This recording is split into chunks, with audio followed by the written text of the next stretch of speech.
O problema consiste em buscar as causas históricas da filosofia e da cultura grega, e o primeiro caminho implica fazer um inventário das influências extra-gregas, egípcias, babilônicas, fenícias, persas, que tenham contribuído para a formação do mundo grego. Mas à medida em que esse tipo de explicações for coroado de sucesso, o fenômeno, mesmo que se quer explicar, esvai-se, pois dissolve-se a originalidade da cultura grega no sentido de que se reduz o grego a elementos pré-gregos. Impõe-se então o reconhecimento de que sua especificidade da cultura, ou de que a especificidade da cultura grega permanece inexplicada. E assim, por mais ricas que sejam as análises, subsiste o fato de que a cultura é diferente das outras culturas, de que essa cultura é diferente das outras culturas da época. Outro caminho que permanece aberto é o da tentativa de uma explicação interna, desde dentro da própria Grécia, do original grego, para chegar assim à origem da filosofia antiga.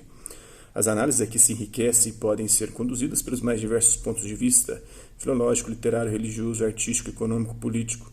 Mas a riqueza dessas análises não consegue aqui também elidir aquele resíduo que permanece sempre inexplicado. Realmente a ciência do individual, do histórico, não tem fundo, daí porque uma análise da cultura grega permanecerá sempre insatisfatória. Não há ciência, não há intuição, não há amor que possam fazer o indivíduo compreender de maneira absoluta um outro indivíduo, seja pessoa ou fato cultural, histórico.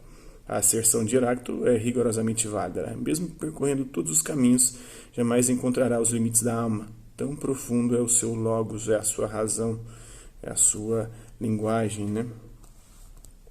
Se abrimos esse parêntese sobre a perspectiva histórica na consideração da origem do pensamento filosófico, não foi, evidentemente, para roubar a virtude própria desse tipo de análise, mas para mostrar a sua radical insuficiência na abordagem do problema que nos interessa. A nosso ver, o que a história não pode fornecer, podê-lo-á uma análise de ordem antropológico-existencial, radicada, portanto, no comportamento daquele ser que faz e é responsável pela filosofia. Para isso, devemos pagar o preço próprio de todo conhecimento científico, isto é, devemos ficar no plano do geral. Mas é precisamente a possibilidade de permanecer nesse plano do geral que permite pôr a descoberto a extensão universal da atitude originante do filosofar. E desse modo vinculá-la a todos os que penetram no âmbito filosófico, sejam gregos ou não, ressalvadas evidentemente as peculiaridades de cada indivíduo e respeitadas as circunstâncias históricas. Afirmamos acima que, se quisermos saber da atitude inicial do comportamento filosófico, o caminho que se impõe de imediato é consultar os filósofos. Realmente, se desejarmos perceber de maneira mais concreta a complexidade do problema, lancemos mão, por um instante, de certos exemplos que nos oferece a história da filosofia. Olhando sobre o passado da filosofia, deparamos com certas atitudes básicas, predominando diversamente umas ou outras em cada filósofo. Karl Jasper destaca 3 dessas atitudes na sua introdução à filosofia, a introdução ao pensamento filosófico, que talvez não sejam as únicas possíveis, mas que são encontráveis com certa frequência, resguardadas diferenciações por vezes fundamentais, né? A primeira atitude nos vem da Grécia clássica. Platão e Aristóteles pretendiam ver a admiração, a talma, o talmazen, o impulso inicial de todo filosofar. No comportamento admirativo, o homem toma consciência de sua própria ignorância. Tal consciência leva-o ao espanto, leva-o a interrogar o que ignora, até atingir a supressão da ignorância, isto é, o conhecimento. Essa é a B, a segunda atitude, Karl Jasper encontra na dúvida, podendo-se apontar Descartes, a dúvida metódica, a dúvida como meta ou caminho para se chegar no conhecimento certo, seguro, verdadeiro e indubitável. Aponta Descartes como sendo seu representante clássico. Neste comportamento, a verdade é atingida através da supressão provisória de todo o conhecimento ou de certas modalidades de conhecimento, que passam a ser consideradas meramente opinativas.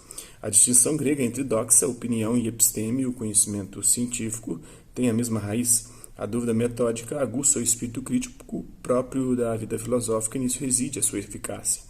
Finalmente, a terceira atitude implica o sentimento de insatisfação moral.